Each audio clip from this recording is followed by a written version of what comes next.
These two grown men had never seen The Simpsons. How the fuck's that even happen? Two grown men on a mission now, so buckle up and just strap in. She's in love with the boy. She's in love with the boy. And even if they have to run away, she's gonna marry that boy someday. These two grown men had never seen The Simpsons. It's America's barley basket. Hello everyone, welcome to episode, let me count here on the fingies, 7 of America's Barley Basket. I am Marlin Wells alongside Nathan Fulsebach. Hello Nathan. Hello Marlin. How goes it today? Oh, just getting serenaded by the... Serenaded? I've been serenaded by... Avoid the serenoid. By a priest. With special oils. Serenade me before I go to battle. Serenaded. That's a word people say. Mm-hmm. Serenaded. That's the one. Found it. Beautiful. Yeah, got it. I use my words. I'm smart. I do smart things. I was being serenaded by the beautiful voice of Trisha Yearwood. Mm-hmm. Actually, our interpretation of Trisha Yearwood. Yes. Fun fact for those scoring at home, my last ever Santa Christmas present was Trisha Yearwood's debut cassette. Oh, a cassette? Look at cassette. You. Yeah. Last ever Santa gift. If I would have known, I would have taken better care of it. Yeah, that was, shit, what would that have been, about 95? Oh, earlier than that, 91, 90, somewhere at the very, very beginning of the 90s. Oh, okay. Right around the time of these episodes of The Simpsons. Well, look at that. Look at that. That's what we call bringing it back. In your household, was the Santa gifts, were they like the big knockers, like the big ticket items, or were they a smaller gift? Oh, I'm trying to think here. I feel like I always got like one or maybe two like bigger things and then some smaller things that would be stocking stuffers, except without the stocking. We didn't do all that. Nor did we. But boy, as far as from Santa, I don't know. I can't really remember that far back. Yeah, because we were like, our Nintendo wasn't from Santa. That was from... like our parents, like they didn't want fucking Santa taking credit for that. Likewise, like, yeah. It's like we bankrupted this family to buy that Nintendo. Be damned if we're gonna give credit away to some fictional character, some pagan heathen. I don't. Do you remember when the Santa myth stopped? Well, clearly you do if you remember when your last Santa gift was. I learned that Santa was a sham probably far too early. Like I was in kindergarten and I was on the bus. And I overheard the kids behind me, the older kids, talking about, like, teasing their little brother about believing in Santa. So I just, like, bit into my backpack and stifled a sob and became a man on the bus. Like, everything's a lie. God is dead. Yep, and here you sit, this jaded podcaster now. Yeah. I don't remember the Santa fallacy coming to an end. I do, however, remember my old man telling me at the age of, I'm going to say 6, I'm not entirely sure, but 6 feels right, that he had run over the Easter Bunny while he was doing chores on Easter morning. Really rip you straight into adolescence. Well, what? Gonna nip this in the bud right now. I remember being like 19 or 20 and mad that I didn't get an Easter basket. It's like, this has to end someday, Nathan. We can't let you live this lie forever, Nathan. But I like tearing the house apart looking for tasty treats. But they don't like having to hide shit. Yeah, here's some Cadbury eggs. Go to your room. It's easier to hide things when you're 4 feet tall, now that you're a grown-up. You're 27. Get out of this house. Why are you still here all the time? In my Easter basket when I was, I think, 5 years old, I got a live rabbit as a pet. Oh, no kidding. So I grew up with a pet rabbit that lived in this like little kind of wooden and chicken wire box outside with a little house in there full of hay, and you'd feed her. And Freckles was the rabbit's name, and so Freckles was great, was a fantastic pet. But my old man would occasionally in my youth, just for nothing triggered it, no reason at all, would just grab a pot and go out there and stick the rabbit in it and then come back and be like, okay, I just wanted to make sure she would still fit in there if we had to eat her, and put the pot back, and that would be the end of the discussion. Was Really your just- father perhaps just keeping you Dwight on your toes. Yoakam in Sling Blade? Were you ever befriended by a good-natured simpleton? I've met a few in comedy, but not You're quite. talking to one. When I was probably like 8 or 9, my cousin Ryan came to church because he was very excited because at his Easter basket he got some Fleer baseball cards, and he managed to pull the Billy Ripken fuckface card out of a pack, and it was the biggest day of my life, even just to be in the same vicinity as that. I thought we were going to be on the news. That was some big shit in like 1989. What, even just a rare card? I don't know what's the story behind it's that. Great. Billy Ripken, Cal Ripken's brother, he's a tenth as talented, a pretty forgettable professional baseball player, but before the photo shoot, someone wrote fuckface on the bottom of his bat, and he was holding it over his shoulder, so it's on the baseball card. And it's a pretty serious contraband in 1989. Awesome. This is before the internet became a thing. You have to look that up and see what that's worth these days. Yeah, probably 75 cents, I'm guessing. Yeah, I think if I'm not mistaken, I think the market really fell out of baseball cards. There's a factory still printing them somewhere. Just baffled why they're worth nothing. Literally not worth the paper they're printed on at this totally, point, I don't think. Yeah, I sold my childhood baseball collection this summer, and I got $40 for it. If the guy would have offered me $3, I would have taken it. At some point, you're just clearing up space. Yep, it's like this is grind it up and use it for insulation at this point. They are worth nothing. Yeah, at some point, give me $3 just so I don't have to see this box every day. At that same rummage sale, I sold my VHS collection for $3 because I didn't want to load it back up, and I regret it daily. Yeah, you miss your tapes? You miss having your sweet tapes? I goofed, God damn it. They're going to make a comeback. Now, of your Analog's VHS back. collection, how many of them were like movies that you recorded off of television? Because that's the first thing I think of when I hear the phrase VHS tape. I don't actually. Our VCR, there was something always wrong with it growing up, so you couldn't record worth a damn. Oh, so man. Yeah, these are actual real deal. These are actual tapes, huh? Purchased from either Sam Goody or Musicland in the mall in Minot, North Dakota. We also had a disc jockey music store in the Dakota Square Mall in Minot, North Dakota. You got to do a real deep dive to find out that wasn't just something you imagined. It did exist, because they have erased any internet footprint of that franchise. I don't remember a disc jockey. Yeah, man, no one does. I was feel was like- that a mom and pop music store in a shopping mall in Western North Dakota? But no, there were a few of them. We had in Kirkwood Mall, right across from I believe the Herbergers, it was a Sam Goody for the longest time, and then it was what was it called? It was an FYE for your entertainment that lasted a good long time, and then there's no way that's open now. I haven't been to the Kirkwood Mall in Bismarck, North Dakota for a long time, but willing to bet FYE has gone the way of the dodo. Yeah, Those the music days stores. of buying a CD in the mall are gone, Marlin. We got to accept it.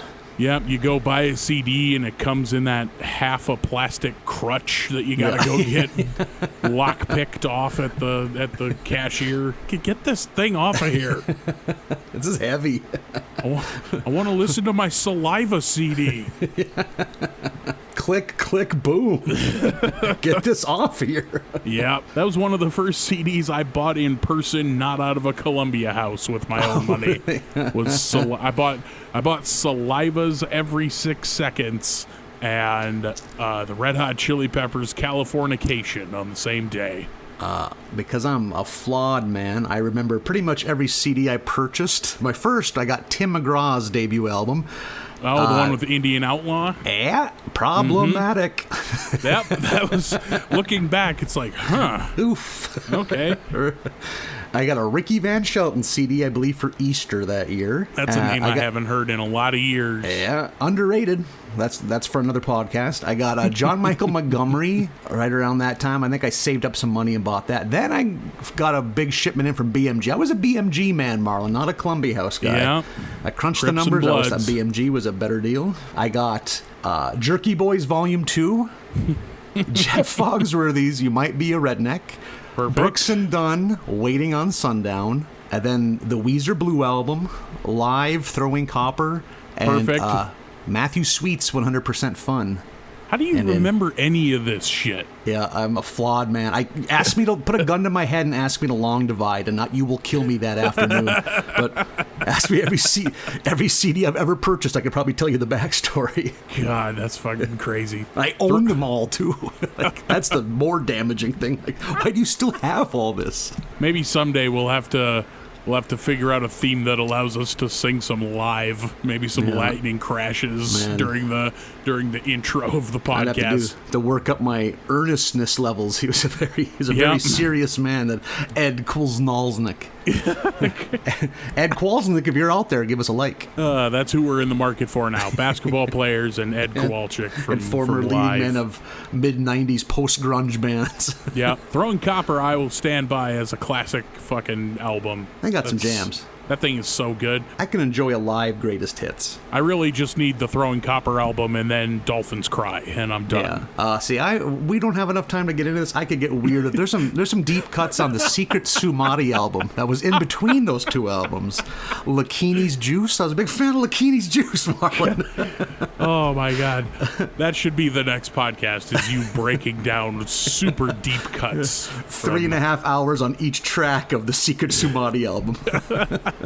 Let's get through the entire Live catalog. And another thing that happened in the 90s, the sitcom The Simpsons. Oh, I've heard of that. Yeah, we occasionally talk about them. We sometimes talk about The Simpsons after 10 minutes of bullshit. I was trying to find a smarter word for bullshit, but let's call this what it is. We're putting a bow on season 2 today, episodes 18 through 22. We're wrapping it up. Yeah, it's happening. We're almost done with The Simpsons. We're done with season 2. Yeah, only 77 left. Yep. They're still making them. It does not feel like a slog, though. I'm enjoying myself. Oh, my goodness. You can tell we're hitting the real cream of the crop here. And we're going to start with episode 18, Brush with Greatness. Take it away. Yeah, here we go. After discovering some old paintings she did of Ringo Starr, Marge decides to take an art class at the Springfield Community College. I think it's there we get to see the wonderful John Lovitz. Oh, is he the one doing the voice of the professor? Okay. And I think he's also the voice of Marge's dirtbag date in the flashback episode. The handsy one that she goes to prom with. Yeah. And there's also a big... it starts with the kids... browbeating Homer into getting a trip to Mount Splashmore. Yeah, they saw it on Krusty, and they do that. Man, I don't know that kids actually do this. I've never seen it, but I'm sure these jokes came from somewhere. But can you take us to Mount Splashmore just over and over again, like the "Are we there yet? Are we there yet? Are we there yet?" shit. That these, You see that in shows. I've never seen it in real life. I wouldn't have dared pull that shit when I was a child. That was done in households that didn't just have unpredictable violence. Just people flipping out at the drop of a hat. I would have never dreamed. I was too busy just dealing with my dad wanting to eat my pet rabbit. Yeah, you had bigger fish to fry. Yeah. I was just going to ask, was the Wells family a water slide family? No. There's probably no water slide within like a 700-mile radius. Yeah, I'm genuinely trying to think where you would go to the nearest water slide, and it's probably Bismarck, which was like a 90-minute drive. So, nope, not water park people. Let's see, that's where my neck of the woods in North Dakota had it made, because we were conveniently located adjacent to Canada, which has a water park in every other town, which makes no sense, but their economy is water sports based, apparently. Yeah, man, it was the shit. Yeah, it was like an 80-minute drive to go to 2 or 3 great water parks. Like, I don't know, man, Canada's got shit figured out, dude. I don't get it.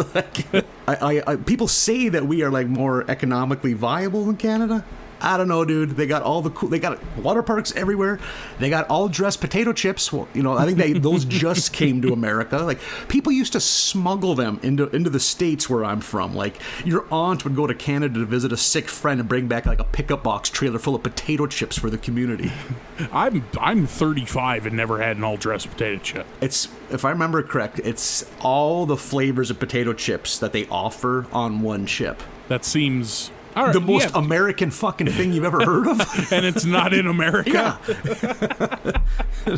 And also, they have their own Roswell, but it's 10 times fucking cooler because it happened in the 70s in a place called Shag Harbor. Perfect. Yeah. Ours happens in a bleak desert. They have theirs at like a fucking teen party spot in the Maritime Islands. Yeah, ours is in the middle of the fucking salt flats from the 40s. You know, shit. Yeah. Everyone's sad and dried out skin. Yeah, exactly. It's nothing but nuclear test sites all around. Yeah, they're in the late 70s, cranking Rush, getting groovy. The aliens are into it. Who doesn't want to get probed in Shag Harbor, man? Right? Just fucking Canadian spring break. Yeah, just drinking some coconuts. Hey, alien will probe me. I'll probe an alien. Alien will probe itself while I watch. The 70s. Yeah. What a wild scene. Oh, another thing, before we get out of the water park, get to see Homer's fucking ass crack again. I thought we were done with the Simpsons nudity. Just keeps coming back. Well, we see Mr. Burns' full ass later, so I don't think we're anywhere near done with Simpsons nudity. Oh, man. Again, with Mr. Burns, when he tries to knock on their door and he can't pick up the door knocker. Oh, man, I love me a feeble Mr. Burns. Even if we had been in the vicinity of water parks, I never would have gone. I'm not a swimming pool person. I'm not a lakes person. I can't swim, for one thing. I'm also just like, you go to a pool that has a couple big water slides. Like there's a couple here in Fargo, where people have fucking birthday parties, bring the kids. It's just an echoey room full of screaming children that smells like chemicals. Like I don't want anything to do with that. To truly enjoy water slides, it needs to be outdoors. Yeah, and I don't know that I've ever seen that. So yeah. And everyone working needs to be, the average age of the employee has to be like 13, and they should be drunk or stoned. It should be ran by negligent teenagers. That's the only way you can truly enjoy a water slide. Who have no one's safety in mind. So you look around, there's no adults anywhere. Marge, again, has entered a art class at the Springfield Community College because as a young lady, as a teen, she was smitten by Ringo Starr. Of all the baby Beatles. Boomer wasn't. Yeah, exactly. She set her sights low. The attainable ones. I have to just assume that that's the joke. Yeah. That of all the Beatles, that's the one that she'd be into. Yeah, and she's quite the talent. There's some very nice paintings of Ringo. The rest of the community finds out because she becomes the top student, wins the college art show. That's where, again, John Lovitz's art teacher character he was a very, very awful person in his first appearance on The Simpsons as Marge's prom day, but he is a wonderful, nurturing art teacher. So he plays that. I really like that character, the Professor Lombardo, as the super supportive, really into it community college art teacher. He's kind of perfect. When she wins the contest, the art contest, the other two paintings, I had to pause on one to really appreciate it, and I would hang this in my apartment. One of the other paintings that she is up against for the prize is a big landscape scene full of pollution and smokestacks spraying smoke into the air, and then in the foreground is a unicorn looking directly at the viewer crying. Yeah, I remember seeing that. It's perfect. I'd proudly hang that in my home. Absolutely. Put it right over the couch. And kind of while Marge is doing all this, discovering her love of painting, Homer is realizing that he is bordering on morbidly obese. Yep, he is. He realizes he needs to drop some weight because he gets stuck in the water slide at the water park. That's not what you want. No, you like to not plug things up that way. Yeah. And he weighs 260 pounds. I was like, man, I would have guessed he'd be $3 bills. Homer seems like a pretty stout man. Yeah. Also, I very briefly had the thought fly from one half of my brain to the other. Man, I would drown someone to be 260 pounds. I wrote, I would do obscene things to weigh 260 pounds.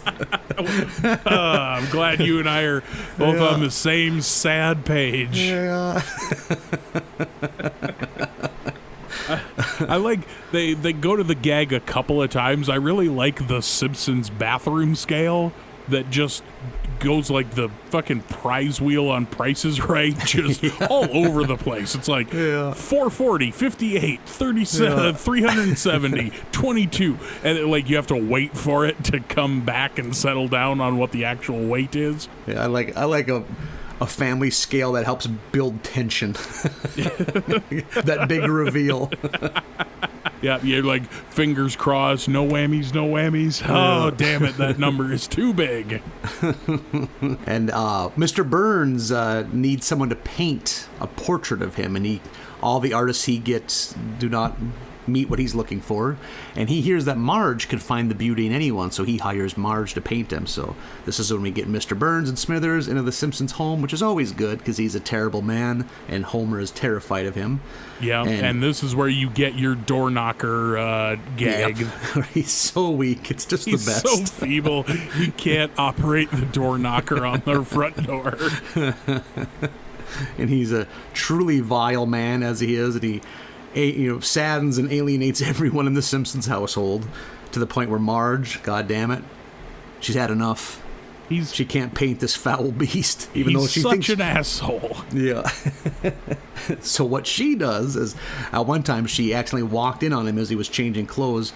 She paints him nude, and he looks like a foul, almost like a wingless bat. Would that be a good way to define him? He looks like a fucking ring wraith without its cloak on. And he has looks like he has a white toupee hot glued to his chest. It's like weird patch of thick body hair. and on his back, like when he turns to the side profile in that scene, they show that on his back, I love how he's drawn to convey that he has this bony spine. There's Stegosaurus spines sticking out of his back. He looks like something from a Tool music video. Like a claymation Tool video. Yeah. Eesh. It looks like something that rises from the earth when Cthulhu awakens. Like, oh, shit.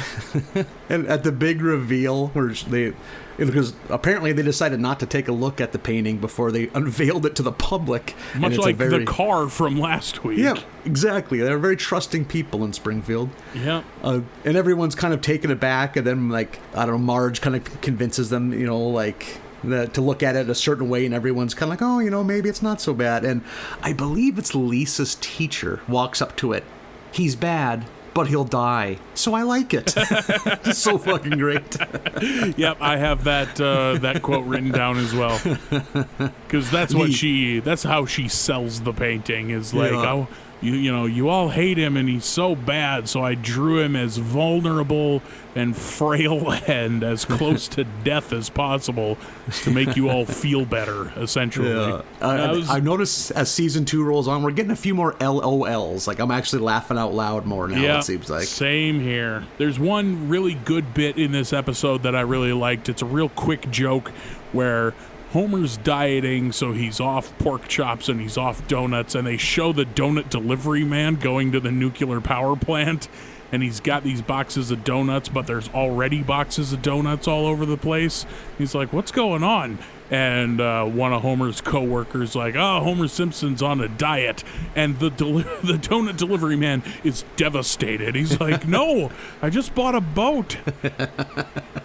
There's a mountain of donuts already there. He's got 5 cases of donuts he's lugging in.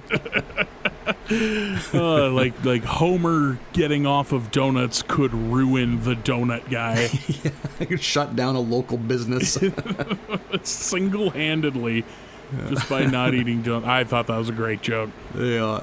They're coming a lot quicker now. One thing too, it's almost like The Simpsons is like Mad Magazine. There's so many little like satirical jabs at things. Like I'm pausing all the time. Like same here. There's like it's just like always stuff in the margins. It's like God, Yeah, they like- had to be influenced by Mad. Like Yeah, and like we brought up last week, there's the shot of Homer buying magazines, and you pause and notice all the funny magazine titles. I Yeah. feel like that's everywhere now. yeah, Like I'm so hyper aware of things during these episodes. they're Yeah. hiding some gems for you. Also with Ringo Starr as himself in that one. There is nothing baby boomers love more than the goddamn Beatles. My Yeah. God. Like, I mean, I get it, man. Like, I get it. They are just smitten. Decades later, still smitten by the Beatles. Yeah, and like I don't know, I don't quite get it. I like about 3 Beatles songs, and that's I understand really all I it. need. They just never appealed to me. Like, I get that they are master craftsmen when it comes to songwriting, and they were ahead of their time and all this, but yeah. Just not little my flavor. A little too hippy-dippy for me. Yeah, it's like They didn't even- I need 8 days a week and Revolution, and that's pretty much it. I can go home after those 2. Yeah. But not my thing, especially and Twist and Shout, but that's just because Ferris Bueller. Yeah. Mark my words, Ringo's going to be the last one. Yeah. He's going to outlive them all. If any member of the Beatles rhythm section is listening, please give us a share. There is only Beatles rhythm section now. They can no longer be a full band. Tisk tisk. Nope, just beat keepers. Yeah. On to episode number 19, which is Lisa's Substitute. I don't remember the substitute's name right off the top of my head, but she has come down with Lyme disease. And she's at the front of the class, and one of the students asks what Lyme disease is, and Skinner goes hard in the paint on what Lyme disease entails and what's going to happen, while she just listens along and is horrified the whole time, which is fantastic. I enjoyed that a lot. We cut briefly to Bart, who is upstairs in his classroom for show and tell, showing a video of a cat giving birth, and everyone also mortified upstairs, which was real good. None of the 9 and 10-year-olds in 4th grade quite ready to see that video, apparently. So Lisa's grade is getting themselves a substitute teacher, and in walks this fucking cowboy whose name is Mr. Bergstrom. He's got the cowboy hat and the guns and the chaps, the whole thing.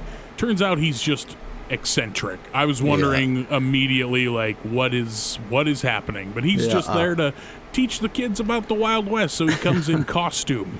Yeah. You can sure tell the difference in time because a strange man walking into a classroom firing a pistol is a lot fucking different in 1991 than it is in 2020. Yeah, that hits the sound of gunshots in a school hits a Those little kids different didn't even in 2020. hit the floor, man. They're just chilling. Yep. What do they a think they are, quaint Europe? thing. What are they? Australia? Canada? Literally any other country? Anywhere else. Gotta have your head on a swivel. Oh boy, I'm gonna get real sad. Set up a claymore before class starts in case anyone barges through the door. Yep, you gotta Set up a establish a watch perimeter of out. defense. Someone's on lookout duty. Arm the teachers. That's the answer, right? Yeah, there we go. That's exactly it. Country's a fucking nightmare. Pour themselves a cup of coffee without spilling half of it, but yeah, they should have an automatic weapon. That'll solve it all. Yep.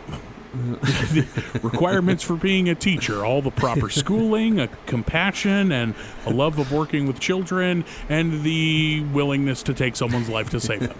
There was necessary. a great when he's doing Mr. Bergstrom, I believe his name is, when he's discussing the cowboy. Like, there's 3 things on him, and it's one is that he has a state of Texas belt buckle, and that wasn't a state yet, and then he also has a revolver on his hip, and that wasn't invented yet. And then Lisa says there were no Jewish cowboys. It's a hell of an observation for an 8-year-old girl, Right. I thought the same thing, like, oh, Lisa, okay. That's it's a hell of a I thing really for like you to be Lisa. You're picking like a up on. great kid. I'm really going to have to Like to reconsider some things here. But it was said innocently. There was no. I don't think there's any anti-Semitism behind it. She wasn't like outraged. Right. She was just pointing out like not a lot of Jewish cowboys. And his response was great. There were a few Jewish cowboys. They were big men, great shots, and spent money freely. I really like Mr. Bergstrom. Yeah, he's a great substitute teacher. They show a quick scene of him and Mrs. Krabappel while the kids are out at recess, and she is not subtle. She is really coming on to Mr. Bergstrom. Really learning to like that lady. Yeah, and they go so far as to just directly do the scene from The Graduate, the "Are you trying to seduce me" scene, with the camera shot framed by the back of her knee and all that. Yeah. And it was at this point where I paused and thought, there's no way, right? And then Googled, and yes, Dustin Hoffman plays Mr. Bergstrom. Yeah, she just shows how big the show was, man. He was a huge movie star at that time still. I think I became aware of Dustin Hoffman as Captain Hook in Hook. That is probably the first time I ever saw Dustin Hoffman on a screen. I had to go see The Graduate and Rain Man and all that shit like afterwards. I had to loop back around on Dustin Hoffman. And in Hook, you can't even tell that it's Dustin Hoffman. He's under so much makeup and hair. It was, yeah. Oh, what else here? So they do The Graduate bit. He turns down Mrs. Krabappel, which I really am liking Mrs. Krabappel in terms of just like free spirit, shameless Mrs. Krabappel. She screws sushi chefs and subcompact cars. She seduces teachers on their first day on the job. Yep, during recess with the kids outside. Like, yes. Smoking in the classroom. Yep, having a cigarette in the classroom. She's great. Don't change a thing, Mrs. Krabappel. Yeah. I hope everything, I hope she continues to be great. My next note just says, God, Martin sucks. Because Martin is back in this one in a big way. Because he and Bart are both running for class president. Martin classically knows all the shit, but isn't popular. So Bart is just killing it in the polls as far as class president goes. And I believe it comes from Lisa.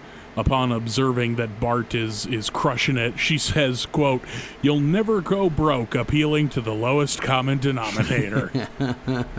Which is a sound Very bit true. of advice coming out of Lisa. Lisa and Mr. Bergstrom and Homer go to a museum, which I have a note, hell of a museum for a suburban town.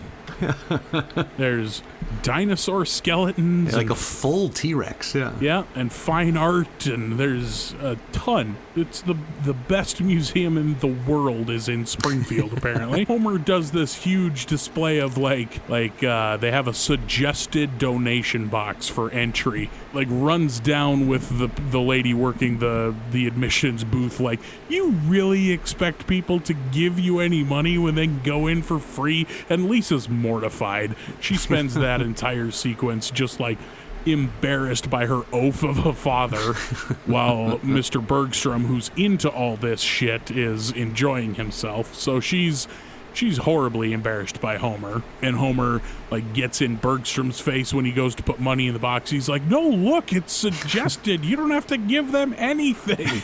And poor Lisa just hates it. Another one of those episodes that really lets us know Homer is a fucking trash goblin. Yeah, there are a couple in this batch where it's like, man, Homer, you're garbage. Yeah.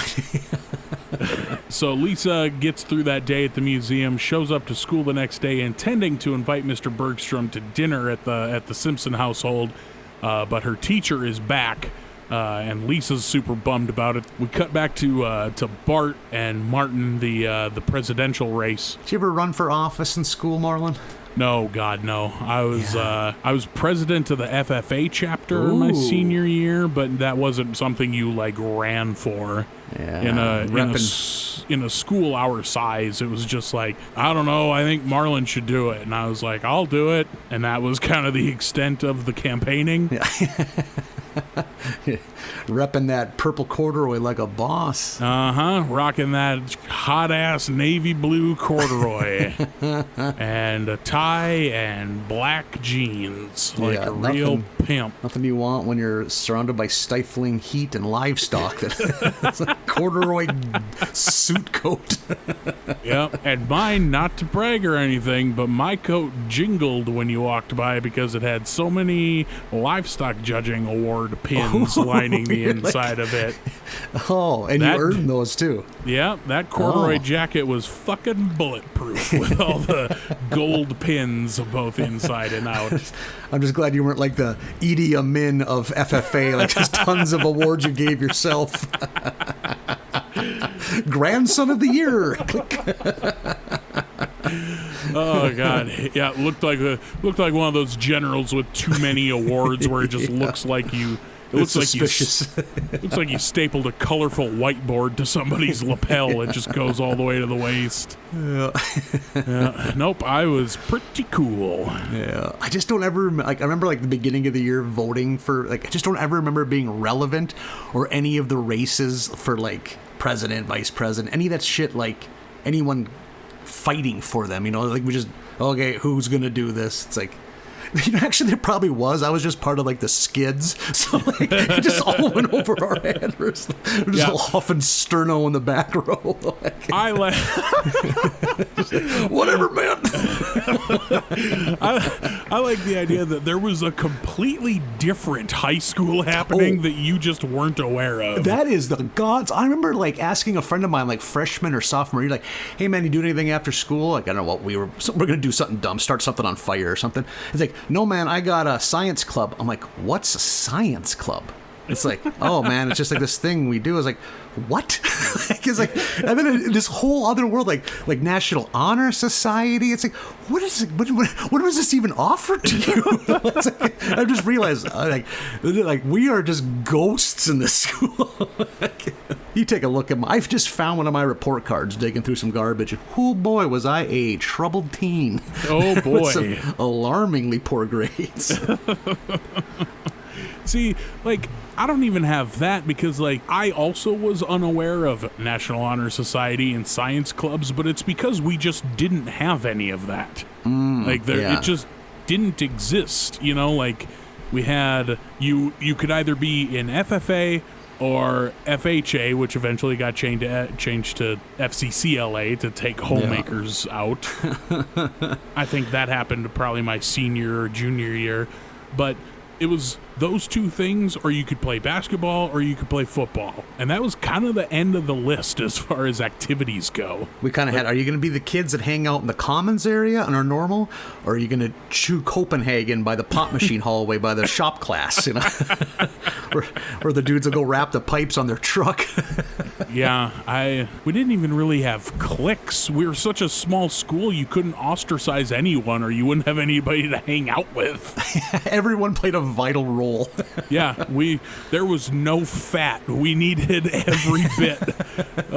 Yeah, that was, so I also don't have like typical high school experience. Like watching these two, granted this is elementary school and not high school, but watching these two like run for a class office, no idea. I remember like getting to school on a Monday and the halls would just be floor-to-ceiling decorations and paintings and shit. And I was like, what's going on? It's like, oh, it's homecoming week. So these kids came on the weekend and they did all this shit. I don't even remember it being offered.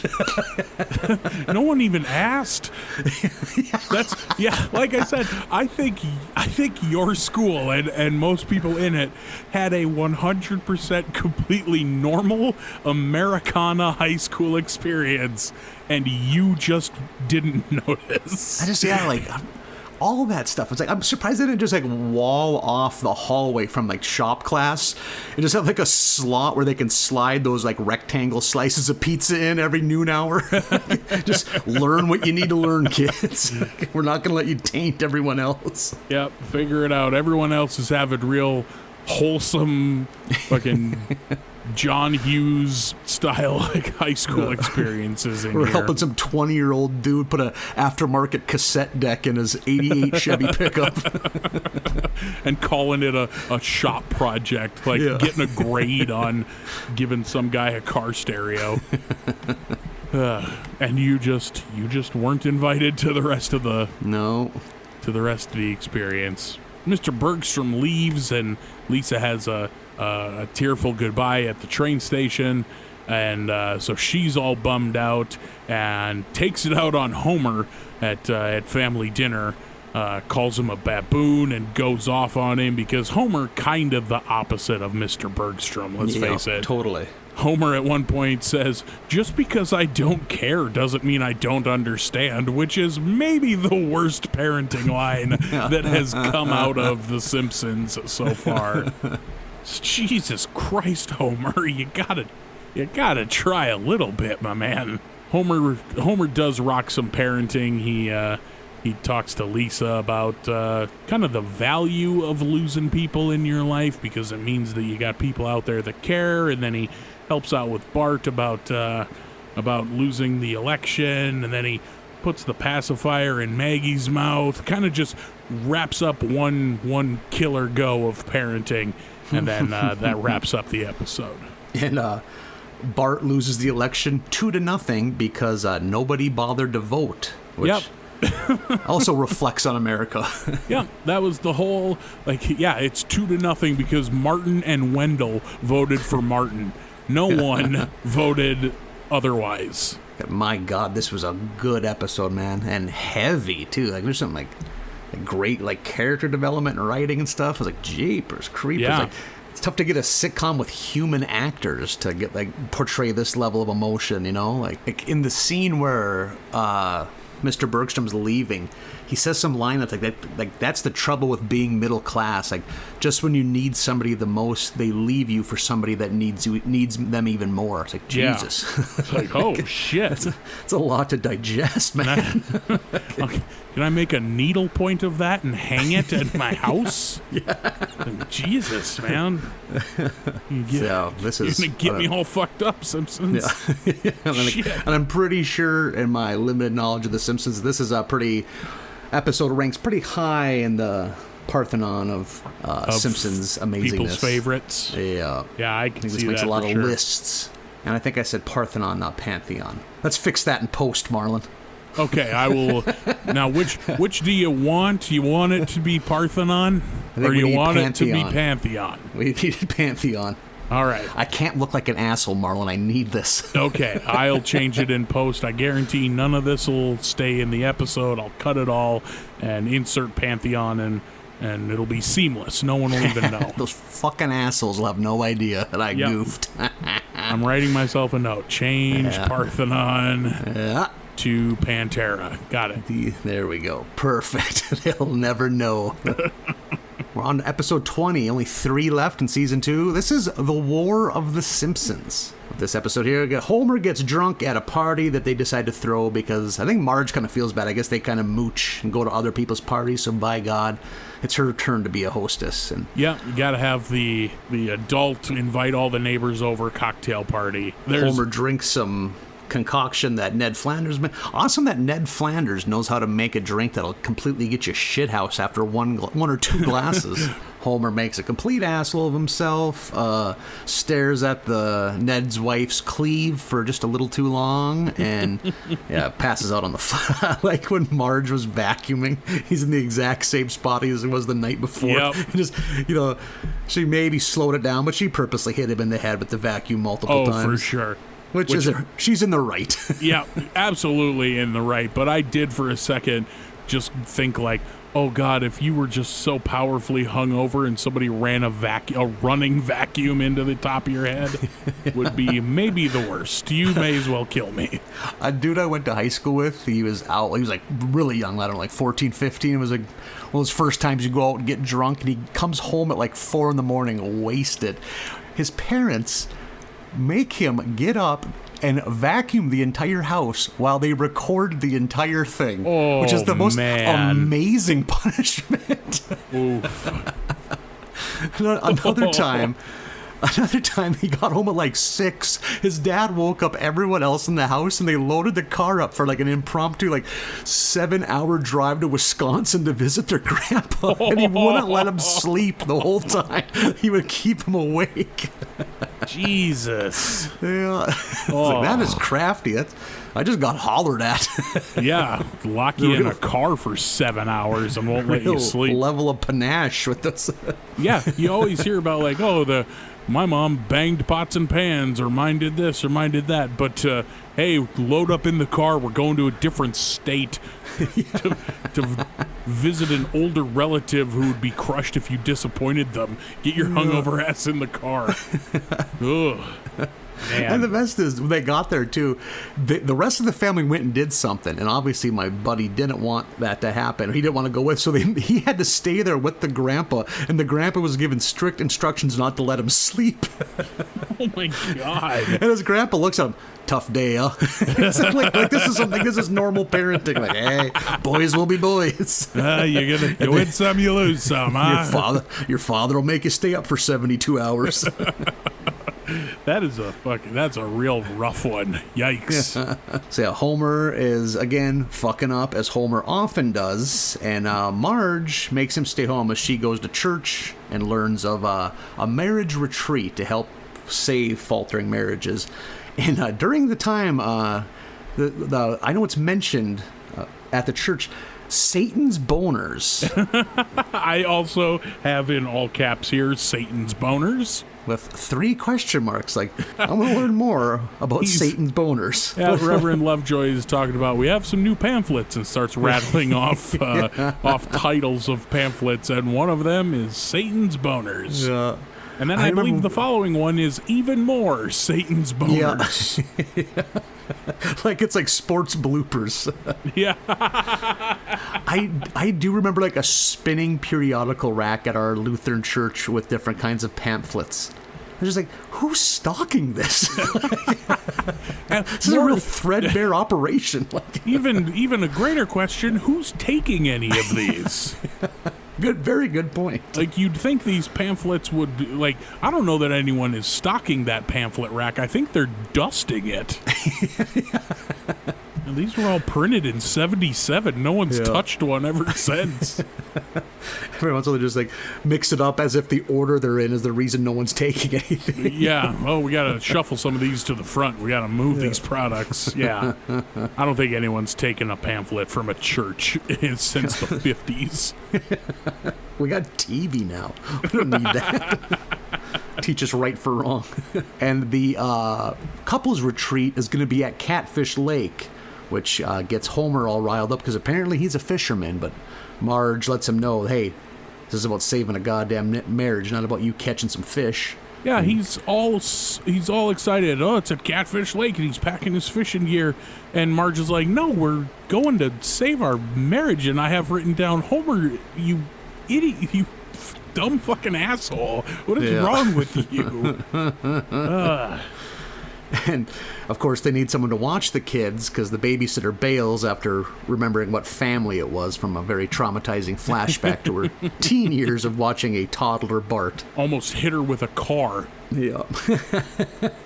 I had a little cousin that would do that. He'd somehow get in the car when he was like 2, and a couple times he got it into gear, like got it into neutral, and rolled down like a, 200-yard driveway and through a fairly busy country road and hit the ditch on the other side. Jesus Christ. Yeah. Like, he was, he very normal, very upstanding citizen now, but yeah, he had some strong problem child DNA. Pretty sure it was him too that his dad was one of his buddies were working on like building an addition in the backyard to like a barn, or I think it was a pole barn. Like that fucking matters. Like anyone's at home wondering what kind of outbuilding was getting built. Everyone's like, so are we talking a Quonset? No, a pole barn. Okay. Yeah, there you go. And he was, so little he'd just be under their feet and getting in the way. So he kept being told, no, you have to stay inside. And he was pretty sad because, little boys love their dads. And then finally was getting the time. Yeah.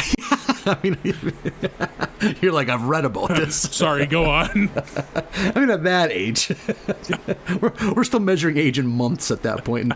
And she's like, they got to be wrapping up. It's getting close to sundown. She hands him 2 beers to bring. And he's like a little kid, so carrying 2 beers is a job. But like, he's so excited. Like, you better bring these beers to your dad and Uncle so-and-so, So he's all excited. And she's like, oh, yeah, that'll keep him busy. He'll be so happy to be out there, And then, like, I don't know. Like 45 minutes passes, And she goes out like, oh, I wonder what's taking him so long. He is sitting passed out on the front porch. One beer gone, the other beer half gone. He is sleeping hard. And she's like, what is going on? She's like, I didn't think he had the ability to open a can. It's like, that part was almost like commendable. Like, I don't think he had the dexterity or the strength. It's like, what a time for social services to pull up. Right. 2.5-year-old passed out in the sun, clutching an old Milwaukee. With one dead one next to him. Yeah, and one fallen my soldier. God. Yeah. Holy just shit. to just drive by and see a 2.5-year-old crack a beer and start drinking it. Someone would get called. Yeah, that's a phone call that you would, I think, be obligated to make if you drove past and saw that. So yeah, no babysitters will take it, and Grandpa Simpson is just like laying about the house as he apparently does, and they pass the job on to him after. Right away, they kind of act like he doesn't have the capabilities, and he goes on a rant. He refers to himself as Grandpa the Phoebe, which I like. And after that, he kind of shames them into letting him watch the kids, which makes the kids very happy because they know they can do anything they want when Grandpa's in charge. Because he's advantage. A feeble man. And so then it cuts to Marge and Homer at the retreat. It's Marge and Homer, Ned and Mrs. Flanders, and this couple named John and Gloria, which is really something amazing. I want a spin-off of their, like a half-hour sitcom of their life. Yes, I would watch that as well. Yeah, because they are in a very bad place. She's rocking a cigarette holder in 1990. No, 91. And he has some kind of exotic, like, European accent. So it's like, why are they in Springfield? There's a lot of that in Springfield. How did you get here? Yeah. And it doesn't take much, and all of a sudden they are very in love again, and the marriage is solved. The Flanders' their marriage problem is something very not a problem at all, but, Ned is a man of virtue, so he's beating himself up over it, and then it's Marge's turn to unleash the dragon. An airing of grievances, as it were. 9 hours of her rattling off all of Homer's shortcomings, because there are plenty. Yeah, by the time they cut back to her as she's wrapping up, it is dark. Nearly everyone is almost asleep, and she's so raspy she can barely speak after rattling off Homer's list of flaws seemingly all day. Yeah. And it sounds like they had shit to do because Reverend Lovejoy is like, well, we might as well go to bed. We missed the luau.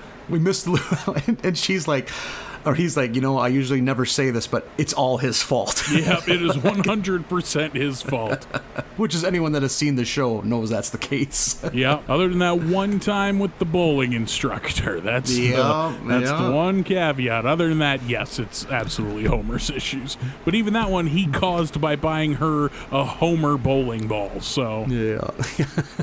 Kind of brought that one on himself. And while all this is going on, Lisa and Bart are ruling the roost and taking advantage of Grandpa's feebleness. They're doing stuff they know they're not supposed to do. A lot of ice cream being purchased. Yeah.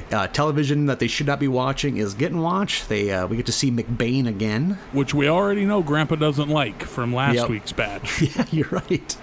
Bart smoking a cigar in the grocery store. Pretty sure that's not allowed, even in 91. And we get, let's see, what else? Oh, yeah, the cigars. Oof, I just lost my train of thought there. Man. Did I have a mini stroke? What just happened?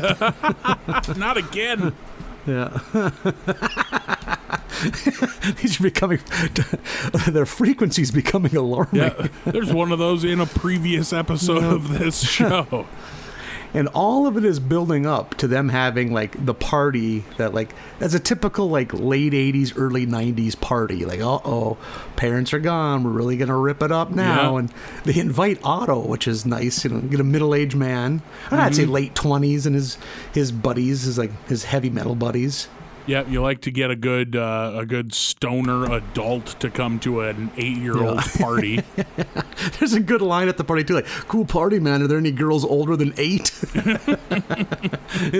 And Bart's like, "No way, man. But the night's young."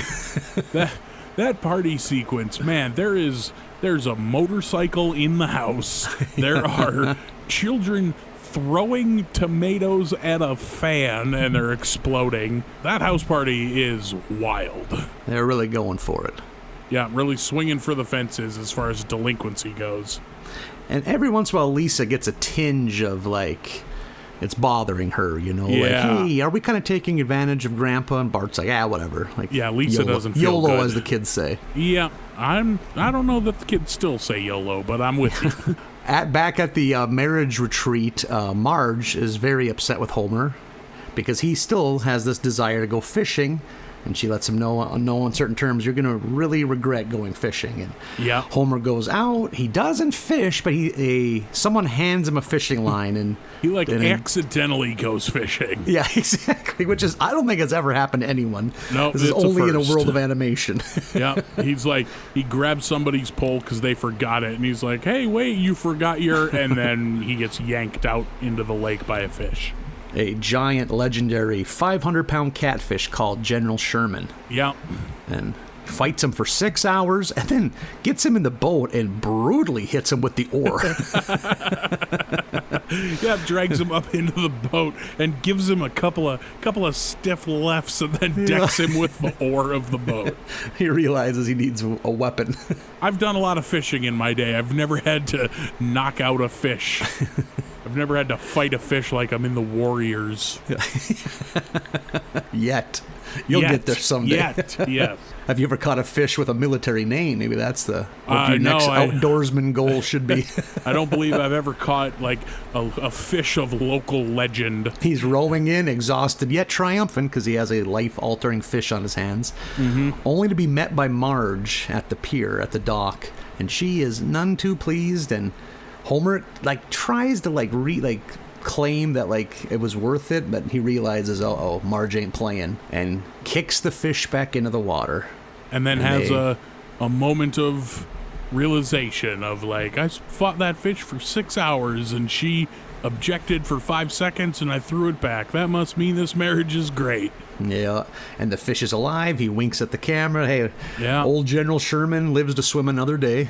Yeah, maybe we'll see him again in the 30 other seasons of this show.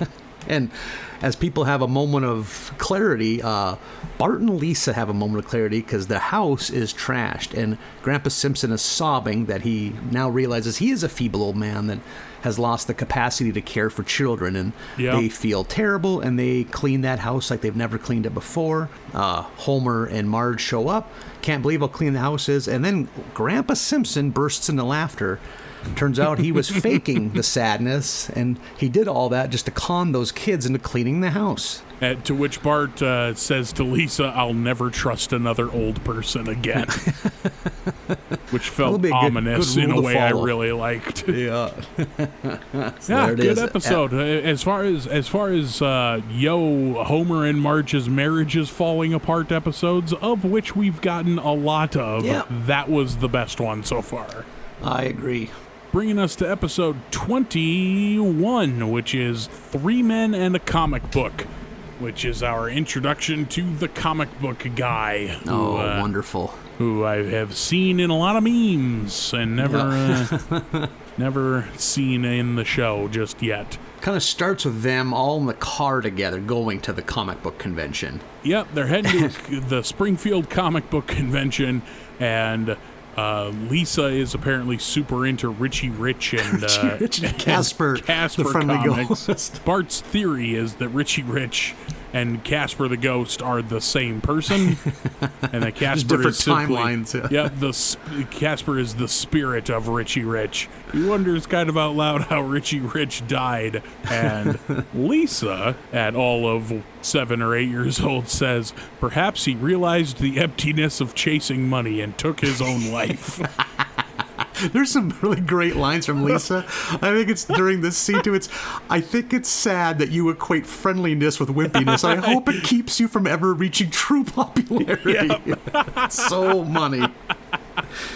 I also owned Richie Rich comics and some Casper. I own a lot of the Harvey Comics line. We also had Hot Stuff, I believe was the little devil boy. And then there was Wendy, the good little witch. They were weak sauce. I remember being quite a fan of the Macaulay Culkin Richie Rich film when that came out in my youth, and thinking that was real hot shit, which I bet it is not if I were to watch it today. Yeah. The Casper the Friendly Ghost movie, also a staple of my youth. That came out at just the right time. Not an especially good movie from what I remember, but did star Christina Ricci, who young Marlin was a big fan of. Very smitten. Between the Addams Family and Casper the Ghost, young Marlin, a big Christina Ricci fan. And one thing about this, they go to a comic book convention, which in 1991, you were an OG nerd. If you're this was, now it's all the rage, but back then, man, you were in it to win it. You were a true comic book geek. No cool people were going to comic conventions in 91, I don't think. Have you ever been to one of these? I've gone to the Fargo one a handful of times, so never a big one. Accidentally went to one of the biggest ones in Northern California. I met some friends in Reno for a weekend of just doing what you do in Reno, which is gamble and consume things to excess. Exactly. I was about to say excess and sweating. On Friday night, we are very drunk going back to our rooms, and my friend's girlfriend stops us both, and we look, and Michael Rooker, who I believe played Merle on The Walking Dead, is Rook. in front of us playing The Walking Dead pinball machine. Awesome. And we realized we had stayed at a resort that was attached to a giant Wizard Comic-Con convention. And perfect. Yeah. I mean, the first thing we went into was this giant hall full of celebrities that you could pay to meet. And the best is, both of the dudes from Boondock Saints were there. And the one guy was now a big guy on The Walking Dead. Yep. And I think it was like $100 to meet him, and his line was literally 5 city blocks long. The other guy, it was $15, and there was nobody there. I bet they can see each other. Man. Like how much eye contact is avoided. Just like a flip of a coin can decide everything in this business. Yeah, no kidding. A zombie show on AMC, I'll pass, thank you. And man, it was a motley crew of celebrities in the loosest sense. I remember there was I think his last name was Koenig. He's a very elderly man. That was in the original Star Trek, and he was he shrunk. He's 3 feet. He's just wearing just a sweatshirt, just a grown man sweatshirt that hangs to his ankles. He has a Star Trek, and he's sleeping the whole time. He's someone put that man away. Someone tuck that man in. Put him in his, whatever they have. Maybe he sleeps in a full-size bed. They probably got to push chairs up to it so he doesn't roll out. This man needs care. He shouldn't be signing things. And we've been day drinking very viciously, and we saw Kevin Sorbo of Hercules and Andromeda, I believe. Yep. And now he's on a bunch of Christian stuff. Yeah, now he's known for being a psychopathic super right-wing Christian. But at that time, all we knew him as was the one famous guy that went to Morehead State University. So we drunkenly screamed at him ooh, Kevin, ooh, we're dragons, Kevin, ooh, just like you, Kevin, ooh, until a very, very beleaguered intern had to come up and please ask us if we want to talk to him. He was just at a folding chair, so he kept turning away from us. It's dude, we're just going to keep circling you. You have to lay down on the ground face down to avoid us. You don't have an escape here, Kevin. I'm sorry. Holler at your agent after this, but yeah. So yes, Marlin, I have been to a comic book convention. I went to one here in town. I just got dragged along by a buddy who wanted to go because one of his favorite fantasy authors was going to be there. And I was like, yeah, sure. Okay, I'll go. And that fantasy author turned out to be George R.R. Martin, the author of the Game of Thrones books. We sat fairly close to the front row at the Q&A. I didn't have any interest in any of this. I went on to become a big fan because I liked the show. I had no idea who I was watching speak, but he was getting bombarded with these extremely specific questions about his books. And he looked just tired the whole time. He was just like, this goes on for an hour or so. And my buddy's so excited because his favorite author is there. I'm bored out of my mind. I cannot believe I got dragged along to this. And, like, I don't have anything against nerds or having your own thing. I have my own nerdy shit, too. This just wasn't my flavor. And he goes, okay, one more question because it's... this was on a Sunday. He's like, one more question, and then we got to do the signing and wrap up. I have to watch the Giants beat the Saints this evening. And I am a lifelong New Orleans Saints fan. I remember just immediately shooting my hand up, and my buddy looks at me like, what the fuck are you doing? And he calls on me. All these dozens of other hands go down, sad that they're not the last question. And I was like, you really think the fucking Giants are going to beat the Saints? And he and I talked football for what felt like 10 minutes while I felt the daggers of every angry nerd staring at the back of my head that I'm wasting their time with a football question. I bet George R.R. Martin still looks back at that fondly, like the one time. He's like, oh, thank God somebody didn't have a question about my books and just wanted to talk football for a while. Yeah, I don't have to pretend to care about this shit as much as these people do. Yeah, and I was like, sure, they got a good run game, but Brandon Marshall's hurt right now. What are you going to do? Your defense can't shut down Drew Brees and Joe Horn. There's no way. And, like, we just went back and forth, and then we go through the line. Again, just feel people staring at you the whole time. And then my buddy wanted his book signed, so we go through the signing line, and he signs it, and he's very nice and cordial, and then shakes my hand, and we get back into football talk. It's like, I need to get out of here, actually, because I can feel these Game of Thrones novel nerds really seething at me. Yeah. God. You're down in a 3-point stance explaining Jonathan Tuck. Sure, he could fill a gap, but he doesn't get any kind of push on a pass rush. I mean, come on. You got to get in there. Like, your defense was something in the Strahan days, but you ain't got shit now, Martin. Like, those Game of Thrones fans were not impressed. One thing about that comic book convention, too, I think this is maybe the first time we see Bart in his Bartman costume. Yeah, for sure, which I think I only know from one of the NES games I had played. Yeah. Had Bart in his Bartman. Because right around the time this episode would have aired, I sang in my 5th grade, well, we actually pretend to sing in our 5th grade music class's lip-syncing competition, Do the Bartman, which was off of an album that was released that winter called Simpsons Sing the Blues. Really? That was a real product. Yeah. Well, I shouldn't be surprised. Of course it was a product. And it debuted number 3 on the Billboard charts. Like, that's how insane The Simpsons were. They recorded it in September, so they only had 1 season of this show. And that's how big of a cultural thing it was. It's like, oh, we have to put an album out. Like, would anyone want to hear an album of the fucking How I Met Your Mother cast singing songs? Absolutely not. Nope. Just shows how big The Simpsons were. Like, you can really, like, the video for Do the Bartman debuted on MTV. It's like, like, wrap your brain, yeah, like that was cool. The Simpsons were cool. Like, it's like hard to imagine a network sitcom being cool with kids now. Like, it's fucking hard to remember MTV being cool with kids. Right, like, and they were trying hard. Yeah. Like, even what is cool with kids now? I don't even it's like taking turns punching each other in the dick on TikTok or something. Like, I have no clue. Again, I just get the high-pitched buzzing when I try to understand anyone younger than me. I think kids like YouTube, but I don't know what they watch on it. So. Yeah. Are unboxing videos still cool? Where you just open things? We're so old. I don't have a clue, sad. man. Yeah, I'm so out of touch. I try to stay current on music, but that's about the only thing I stay current on anymore. I just don't want to be the old man that hates all the stuff the kids like. I like during this, they show a bit of a commercial from Radioactive Man and Fall Out Boy, which is a Laramie cigarette commercial, and I love that 50s you ought to be smoking cigarettes kind of shit.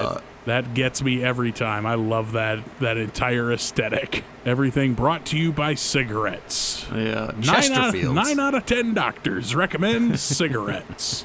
Bart and his buddies find the comic book guy, as I mentioned, that he shows up, and he has a Radioactive Man #1 locked in a suitcase. It's a real collector's item, and the boys decide, man, they really want that. And as the Simpsons are driving Lisa and Bart and Maggie home, Lisa's excited because she's like, I got 35 Casper the Friendly Ghost comics for $1, because of course you did. Bart decides that he's going to buy Radioactive Man #1, and he sets out trying to get money. He's digging through couch cushions. He smashes a souvenir coin collection that Patty and Selma had got for him on some of their travels. Yeah, from Bolivia. And he takes it to the foreign exchange desk, which is apparently a thing, and trades it in, and it's worth 3 cents. So he's bummed out about that. Ends up doing chores for an old lady down the street, and just back-breaking chores. He's out there with the hedge trimmers, which he can't open because they're rusted shut. Yeah. I'm like, I've been there. It might have been tin snips and not hedge clippers, but I've been there for sure. And he's pulling weeds. He's all cut up and bloody and bruised. And then the old lady wants to throw the iodine on all his cuts, which feels great, of course. He gets to the end of, I'm assuming, the week. I don't know how long he's been doing this old lady's chores, but gets to the end and she gives him 50 cents. Yeah, so he could go spend it on like penny candy. Yeah, she's like, go get yourself some penny whistles. It's like, that's what it was. Yeah. One thing that I think that shows the age of The Simpsons too is when this show was made, it was conceivable that an old lady would have a brother that was in World War I. Yeah, that's right. They show a photo of her brother who died in the Great War. She even uses the Great War, which I like. I also like too when she sends him out to work and she's like, I'll be inside watching my stories, and she's watching a very, very erotic scene in a afternoon soap opera, and she looks at it, filthy but genuinely arousing. Yeah. Yeah, that's a great line. I love that joke. It's like, man, this is what this old lady is watching, is this smut. It's the soap opera smut. One thing I like too is like this captures like how much $100 was when you were a little kid. Like, yeah, it's just that's the price of the comic that he wants. Yeah, that's how much Radioactive Man #1 is. Because I remember, like, when I found out that an NES was $100, I lost all hope that we would ever own. It's like that's no one has 100. Yep. That's like, my parents don't make that in a year. Like, I just couldn't even comprehend that kind of money. Like, yeah, I think that was the first thing. That was probably the first denomination of money that I thought was unachievable. Yeah, just like 100. Someone has $100. Yeah, they make $100 bill for who? Yeah, it's like I just would have assumed the president. Like, that's who has that kind of money. Yeah. But if your picture is on it, you get to have it. Yeah, that's the only guy who's allowed to have $100 bill is the president. I remember being like 8 years old, and this guy that owned a welding shop paid me and my cousin Ryan $2 an hour to pick weeds all day, and we got paid. We got 8 hours in, and he gave me a 1, a 5, and a 10. And I remember looking at, like, I would just lay on my bedroom floor and look at them. Like, it's like I could not believe I was in possession of a $10 bill. Like, I studied every detail of it. Like, looking up Alexander Hamilton and the encyclopedia set that you have in the living room, just obsessing. Which every family got when their dads were working on the oil rigs and had money for shit like that. An Encyclopedia Britannica set. Yeah, my grandparents had one for sure. And my dad worked on the oil rig. Now that I think about it, that's probably where that came from. It all adds up. We got encyclopedia money, baby. I've never asked, but yeah, I guess I never once thought of why do Grandma and Grandpa have an Encyclopedia Britannica set. I do like too the old, like when she offers him the hard candy. I need to look, man, but I worked in a grocery store for years when I was a teenager. I don't ever remember seeing old people candy. Like, they have to get it there somewhere though. Like, yeah, they have to be buying it from somewhere. Yeah, like, where is it? I guess it's probably just so off my radar, my eyes don't even register it, like. Right. But, like, even today, like, I go to the grocery store, I'm an adult, and I've never once seen, like, those ones that look like strawberries with the little green tassel on the top. Yep. I've never seen that. Yeah, they come from somewhere. Yeah, I frankly love old people candy. You give me a hard candy, I'm a happy boy. Especially, I'll take a Werther's, like, butterscotch. Yeah, it's not my favorite, but I'll have one. I'll have those strawberry things. I fucking love me just a red and white swirl peppermint pinwheel disc. Oh. Super into it. Oh, yeah, I'll take a peppermint. A hot life hack, if the kids are still doing life hacks, toss one in your coffee. Get a little peppermint in your coffee. Oh, look at you. Adds a little sugar, get a little peppermint taste to it. So he's upset that he did all that work for only 50 cents, and he goes to the comic book shop kind of to just ogle the comic, and runs into Martin and Milhouse there. Martin is looking to buy the comic, but only has $40, and Bart only has 35, and Milhouse is there to buy a baseball card, but ends up not, and they end up pooling their money together, because then they have the $100, and they decide to go in as a pool, and they buy the Radioactive Man #1 as a threesome. Nope, don't like that word. As a triumvirate. Let's go with triumvirate. There we go. Good save. I'll edit that out too. No one's gonna look foolish on this podcast. Yeah. I didn't. Being a little more of that world, did you catch the baseball card that Milhouse wants? Because I didn't. Yeah. Karl Yastrzemski from the early 70s when he had the big sideburns. I think that was the gag, just like for a child to care about a baseball player's facial hair. Very good baseball player for many decades. He was the last man in the AL to win the Triple Crown. But I believe Miguel Cabrera did it a handful of years ago. So. And, I mean, we all know what the Triple Crown is, but for our listeners who don't, what's the Triple Crown? Marlin, the Triple Crown is when a baseball player leads their respective league in batting average, home runs, and RBIs. Yeah, that's what that is. Karl Yastrzemski did it during like a weird era in the late 60s when like pitching dominated. Like he won like the batting title with like a 303 batting average or something like that. I could be wrong there. I might be spitballing, but there was a couple years like that when they lowered the mound and they introduced the DH and take the power away from the pitchers. I know it's a controversial, polarizing topic, but are you a DH man? You know, as a Twins fan, I've just always known of the DH. I've always been an AL guy, but there's a certain charm and romance to the NL way of doing things. Like, I'll be sad because it might go because they're gonna actually drop the DH. Drop pitchers hitting during this truncated season, and there's talk they just might never go back to it. It'll be kind of a end of an era. Yeah, pitcher.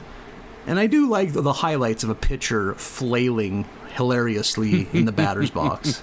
See, I see it. I'm not nearly the baseball fan that you are, but I see it as an unbridled upside because I don't want to watch a pitcher try to bat. I'm not, you know, like if I'm gonna go see the dancing bear at the circus, I don't want to see it try to bake a cake. Like that's not what it's here to do.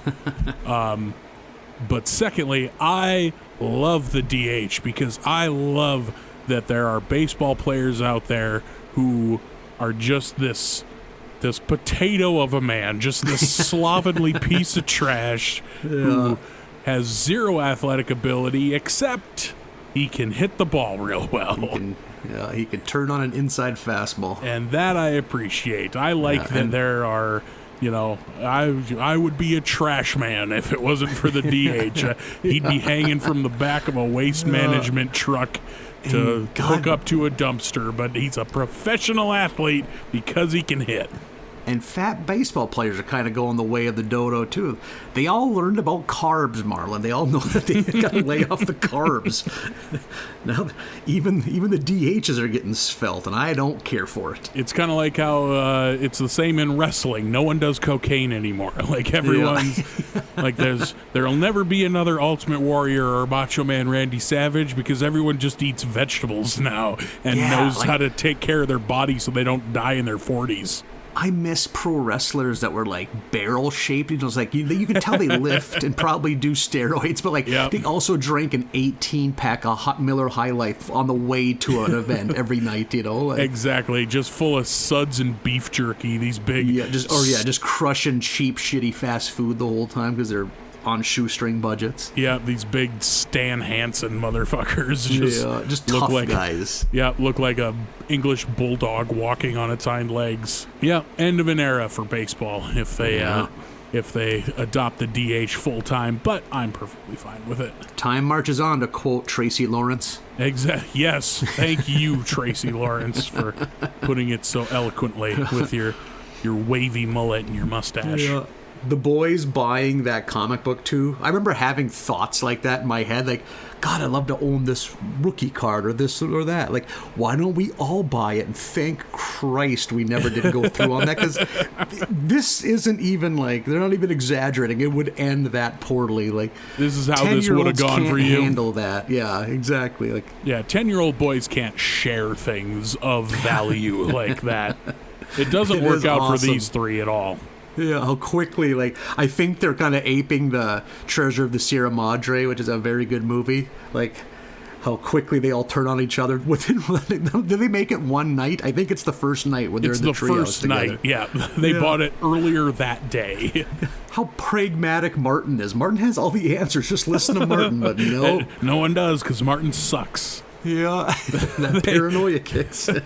But yeah, everything someone says, like, well, we could do this. Bart like turns and there's a candle burning on the apple crate they're using for a table, so the light flickers off his suspicious face as he furrows his brow. Like, oh, you would want to do that, wouldn't you, Milhouse? It's got a real if that is your real name kind of vibe to it. They're all coming to blows. They tie Martin to a chair at one point because he just he gets up to go use the bathroom, and Bart wakes up, has the flashlight out, and the slingshot trained on Martin's head, just like, where do you think you're going? You're trying to steal the comic.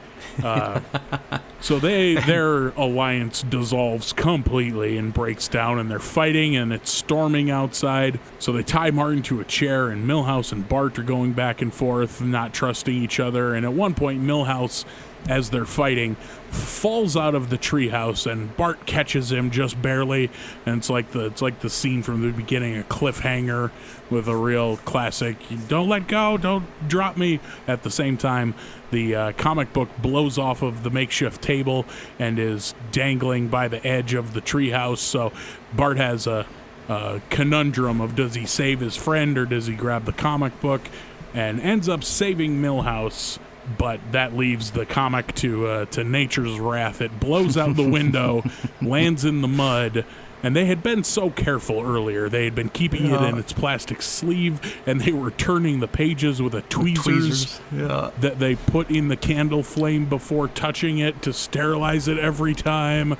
And the comic blows out the window out into the storm, lands in the mud. Santa's little helper shreds it, and then it gets hit by lightning. Yeah, so it was a great combo. Yeah, and really put it in the dirt for sure. During all of the fight between Milhouse and then having to save Milhouse, as all this was going on, Martin calmly mentions, if I wasn't tied up right now, I could just save the comic book. Yeah, Martin continues to have the answers and be right. He's just like, if you guys hadn't tied me up, I could save that comic right now. The boys the next day are trying to piece the comic together a little, but they realize it's a lost cause, and they kind of, chalk this one up to lesson learned, boys. We can't share things at all. It wasn't meant to be. But I really like that one. A lot of firsts. Yeah. The first of the comic book guy, and Radioactive Man and Fallout Boy, and Cloris Leachman plays the old lady in that episode.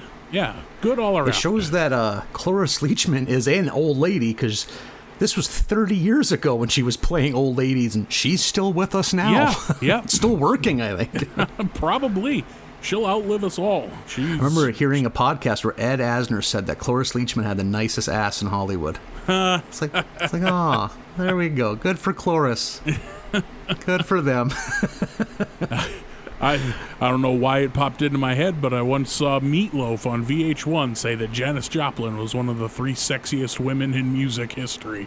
And I, even at the time, in my young teens, remember being like, nope, that's not. I'm sorry, Mr. Loaf, but that's not right. Agree to disagree, Loaf. Like, I love your music. Bat Out of Hell is the best record of all time, and I will not follow you on this one. That's what makes him an artist. He's a man of eclectic tastes. I like your shirts and your music, but I won't follow you there. But 2 out of 3 ain't bad. Yeah. So we wrap up that season 2. That deserved better, Nathan, and you know it.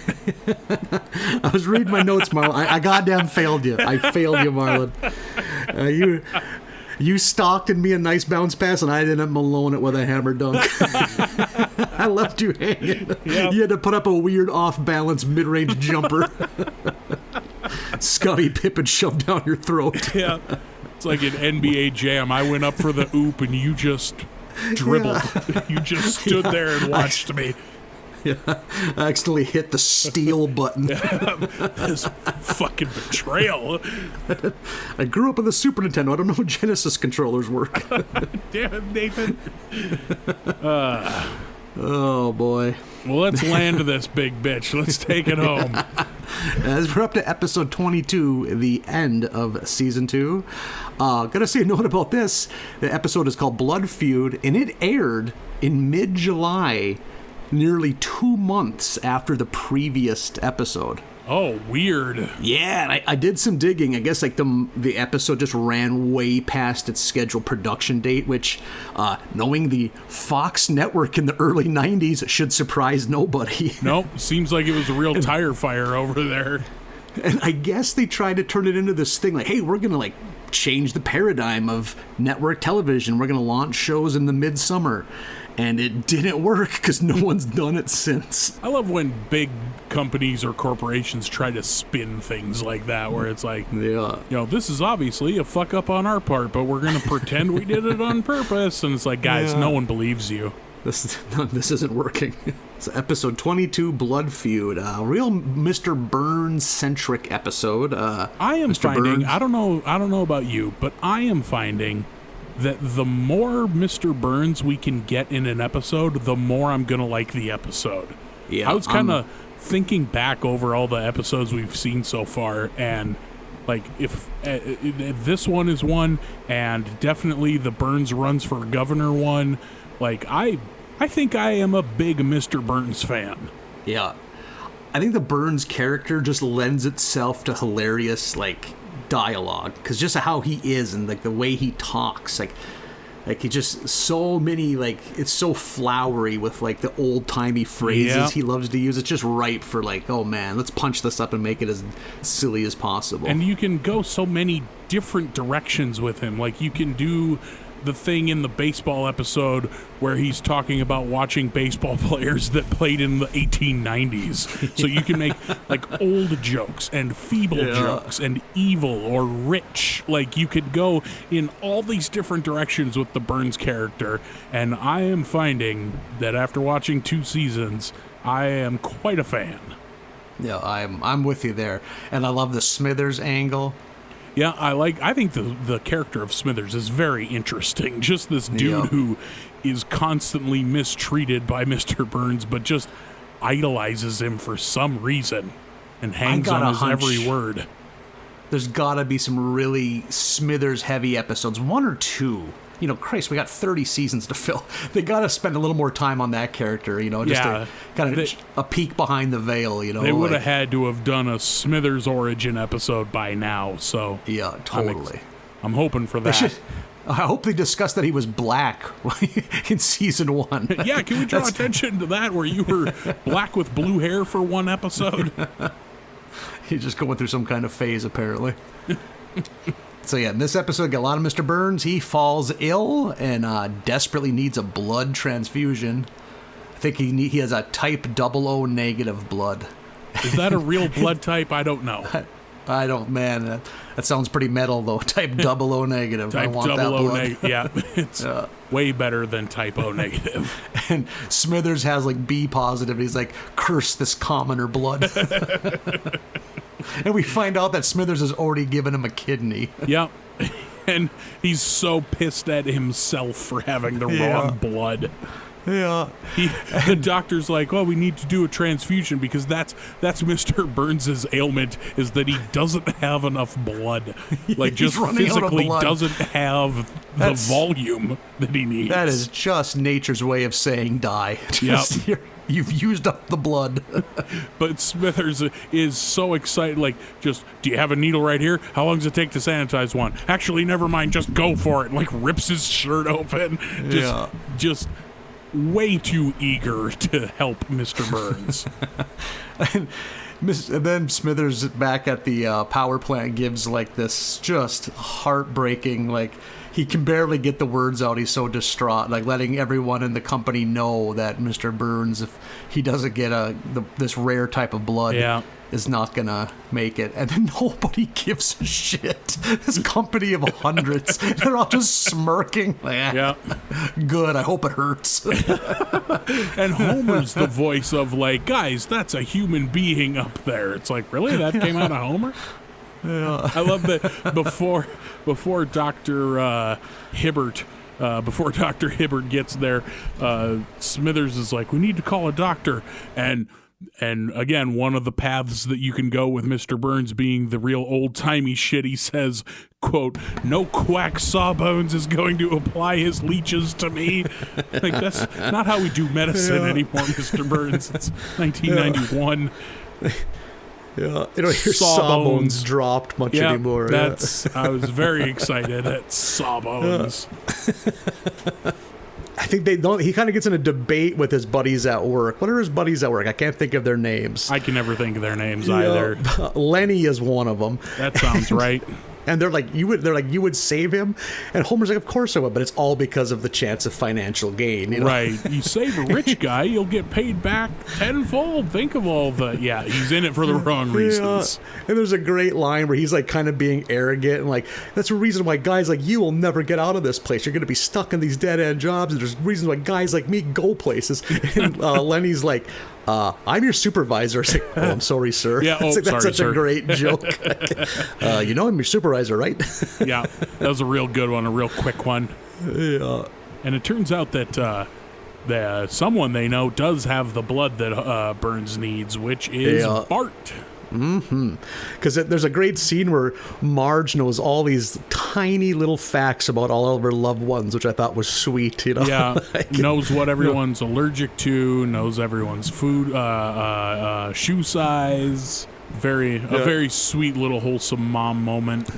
Yeah, Bart is allergic to butterscotch and imitation butterscotch. Yep. What are the odds? Yeah. No Werthers for Bart. And right away, Bart does not want to give his blood. Nope. And Homer wants him to just because of the chance of financial gain. And he still doesn't really want to, but then Marge kicks in like, hey, you know, we're going to do it because it's the right thing and he's a human being that needs our help. It's like the combination of shame and possible cash payout convinced Bart to give him some of that sweet, sweet blood, which is apparently an elixir. Because, my word, Mr. Burns has a new lease on life. Man, just a pep in his step. He's got like a tennis sweater tied around his waist. Yeah. Just he's all but whistling, just real jaunty all of a sudden. He's like dressed like a alpha male at like a country club. Yeah. and he... Good to know he plays high alai when he's feeling spry. I put it in all caps because it is so rare that you get a high alai reference. But I put in all caps, high alai. Yeah. Because that has always seemed like the most insane sport to me. The grade school in Botno must have gotten a hell of a deal on high alai equipment. There were like 5 high alai scoops for every student. Get the fuck out of here, really? There's like a storage unit full of high alai gear. I was wondering, what is going on? Have you played high alai? Did you have high alai courts? No, we had no clue how it worked. We just flung hard things at each other with the ice cream scoops. Like put a ball of ice in a alai scoop and fling it as hard as you can. You could total a car out with that. Oh man, that bums me out. I was so excited to talk to someone about alai and how fun it must be. I was never more jealous of another human being than I was of you for 5 seconds, 30 seconds ago. I didn't know how the sport actually worked or that people played it until it was on Jackass when they got balls. I was like, oh, I just thought that's how you torture unpopular kids during the winter. Fun fact, before advancements in the last 10 to 15 years in golf clubs and their makeup and their materials built with, alai ball was the fastest traveling ball in all of sports. Fascinating. But now there are some golf clubs can get a golf ball zipping faster than a alai scoop can. Man, I would love to try alai. Like, I don't know what I expect to accomplish or do. Yeah. I'm clearly not built for it. I still have no concept of how, like, is it like a physical punishment game? Is it like you finally tap out after getting hit by so many balls? Like, that can't be it, but I think it's... Now, don't quote me on this. I want someone to write a very detailed email about alai to us. But I think it is akin to racquetball in that you play on that type of court, huck the ball at the wall, and then field it as it comes back. Oh, okay. If I'm not mistaken, I could be wrong. Okay, so it isn't 8-year-old kids with gland problems that make them the size of a grown man flinging combinations of ice and rocks at 5-year-olds while two teachers' aides donkey fuck Marlboro lights off each other because they both forgot their lighters. So I'm going to make some notes, Marlin. You've opened my eyes. No. Good to know. No, it's not a torture device like an Iron Maiden or the Sawhorse. Okay. It's a sport that you play with your friends. Okay, it's not that you don't wait until a teacher's aide walks to the mobile station to bum a smoke from her boyfriend, so that it's hell on earth, and you hide before a giant 8-year-old dislocates your shoulder. Jesus Christ. I feel like every week we learn something about your upbringing that is just like, Jesus, man. Every week I learn. You're telling me that's not normal. Oh, those are always fun realizations to come to on the day. You share something with somebody because you think this is a relatable thing, and they just really blankly stare back at you. And Mr. Burns, what does he give The Simpsons for this newfound lease on life, this newfound love of alai? He sends him a thank you card. Yep, and Homer is pissed. Because Homer is a petty, pathetic man. Yep. Raising a petty, pathetic son, because they're both furious. He writes a very angry letter, which, since it's from Homer, it's like a very angry 7-year-old wrote it. Like, says he stinks, he has skinny arms, and those kind of things. And Marge, because she is the brains of the operation, begs him to sleep on it, and which he does, and he realizes, holy shit, I would lose my job if I sent that. Yeah, but this would Bart, be a horrible idea. Little stinker that he is, puts that fucker in the mail. Yep, throws it in the mailbox. And then we get a great scene of dim-witted Homer trying to figure out a way to retrieve it. Yeah, and he's just kicking a fucking mailbox. Yeah, and we get Barney out of nowhere. I'm with you, Homer. Fight the power. It's so great. Barney just sees Homer fighting a mailbox and is just immediately in Homer's corner. Just, get him. One thing I hate to get out of the episode, but just this group of 5, we get these tastes of how good, like, Barney's gonna be and how good Ralphie Wiggum is gonna be. Yeah, we can't even wrap our brains around how good Ralphie's gonna end up being in later episodes. And we saw him talk once during this batch of 5, which might be the first time in the whole first 2 seasons. I believe it is. And it's right on the cusp of some real buck wild shit, I think. And I almost give him credit for the idea of flooding the mailbox because it's like desperate times, desperate matters. It's like a Hail Mary. Yep. But when the mail lady comes and he's like, oh, well, you're the mail lady, so you already know my name and address. It's like, she's not a fucking cyborg, man. She just passed a civil servant's test. Right.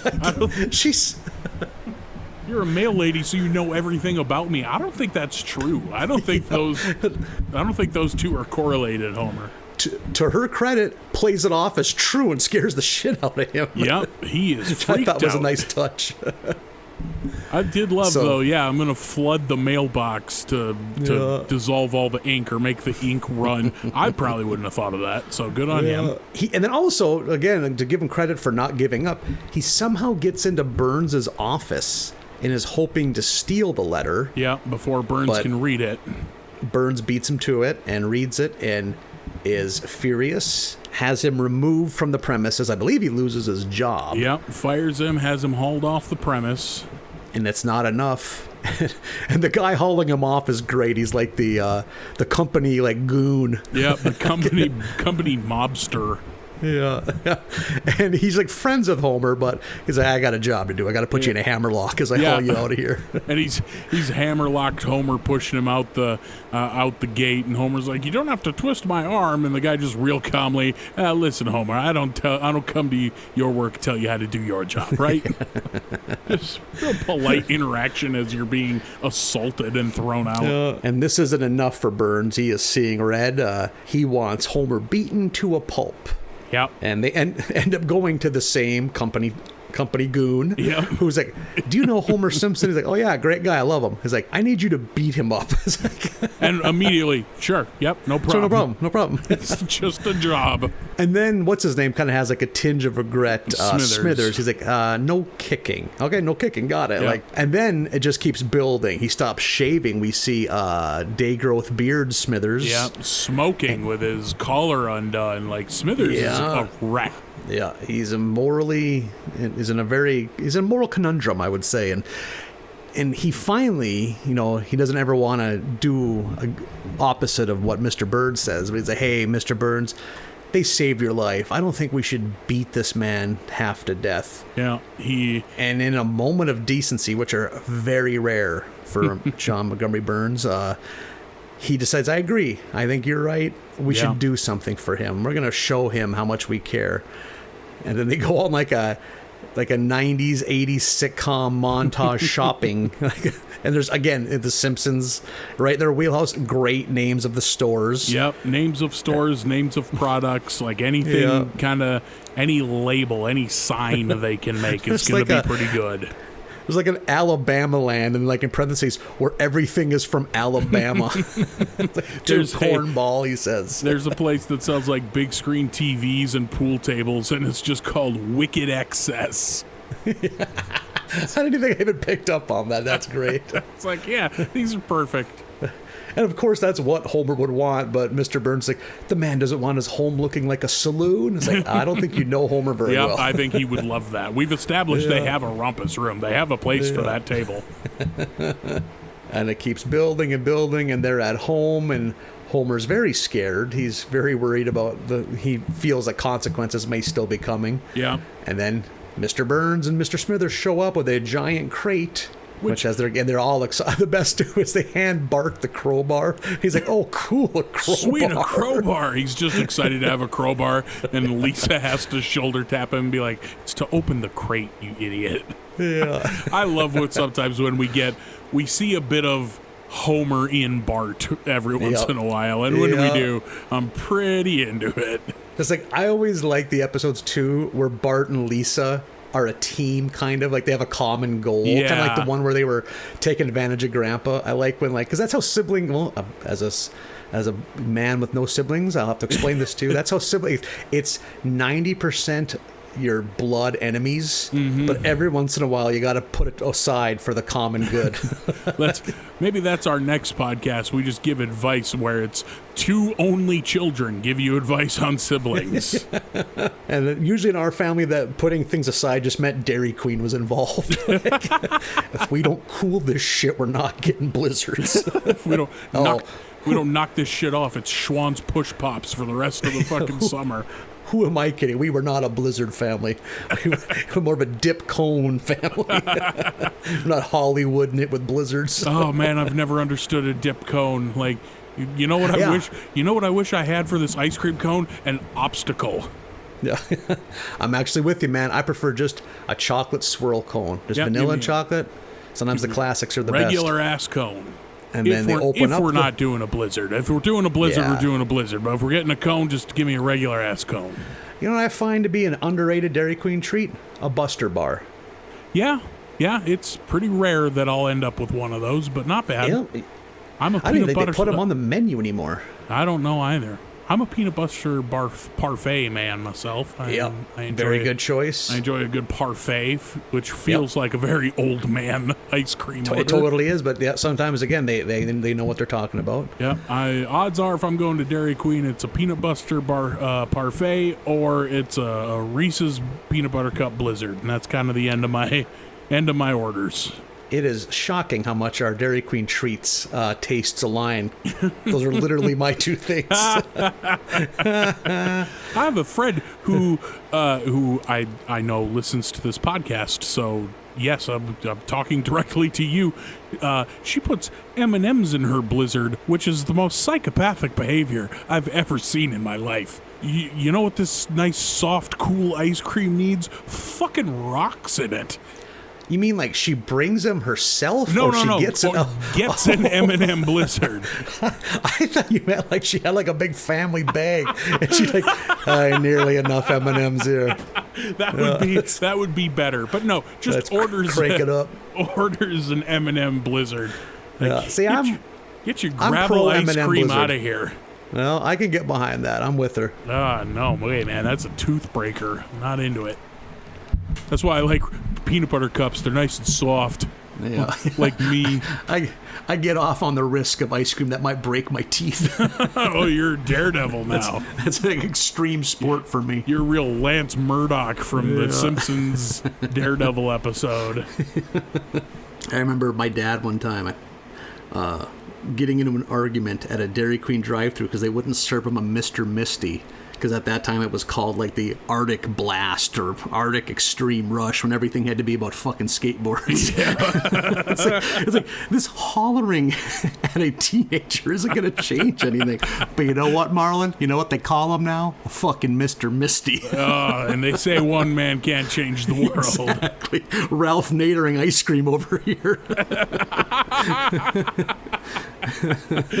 I like Ralph Nader as a verb. I like that a lot. I like how that felt. Arctic Extreme. We don't need that. We want Mr. Misty's. We want Dennis the Menace on the canister it came in. Mm-hmm. I want chicken strips and no eye contact. Don't come at me with this X Games bullshit. Yeah. The last thing I want to do after eating a 32-ounce Mr. Misty is to get on a skateboard, go lie in the shade somewhere. My favorite Dairy Queen interaction, because apparently that's the tangent we went down somehow. Didn't plan on that today.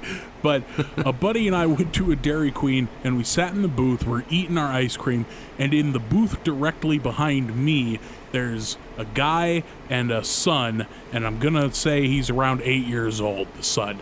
And we can overhear the conversation in the booth.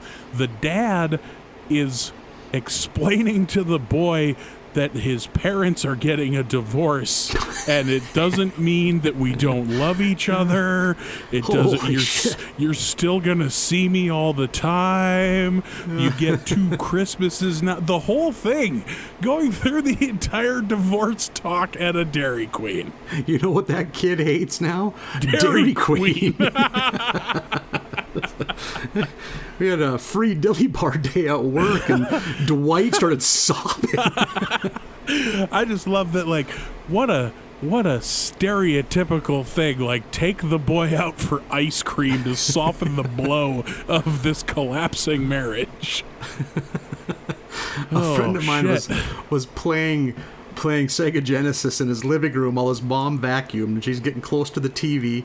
She stops the vacuum, looks down at him, and he pauses it, looks up, and she just goes, I'm leaving your father. And it goes back to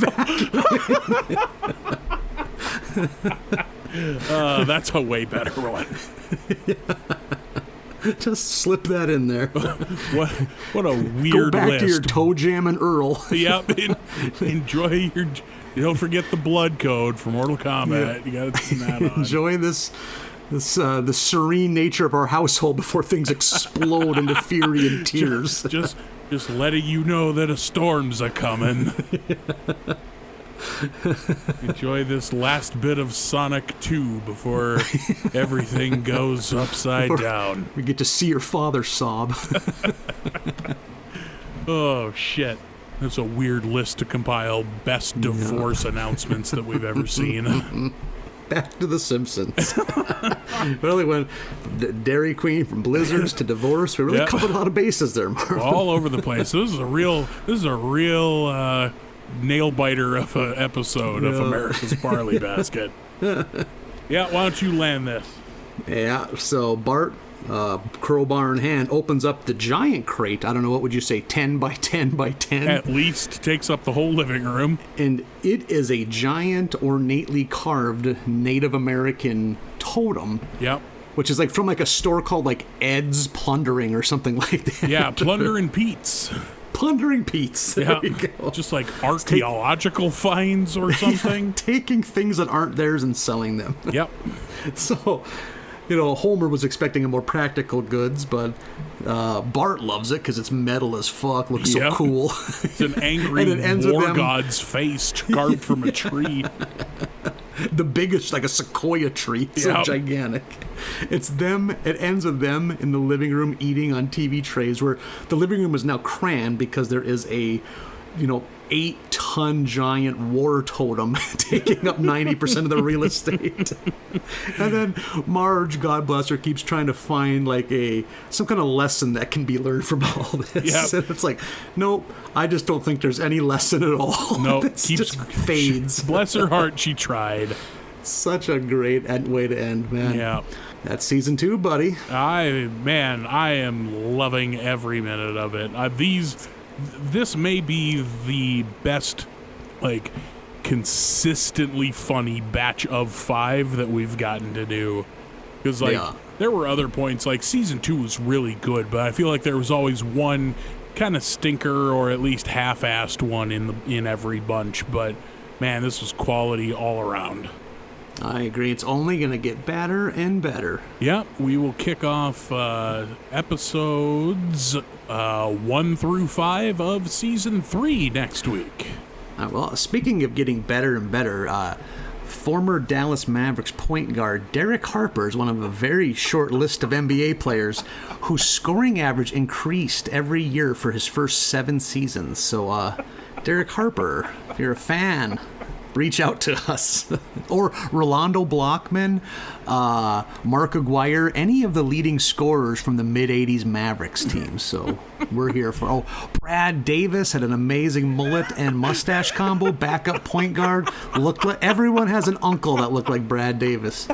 And he carved out a 10-year NBA career. Holy shit, Brad Davis. Oh, my God. Brad Davis's children. Get him. We'll give you our landline numbers. We'll find a way to make this happen. Yep, those are Nathan's basketball requests for the week. Thank you. Any of them want to get at us, the Twitter handle is @BarleyBasketUSA. The email address is barleybasketUSA@gmail.com. Another 5 episodes next week, the first 5 of season 3, episodes 1 through 5 is your homework. We'll keep trucking along into season 3.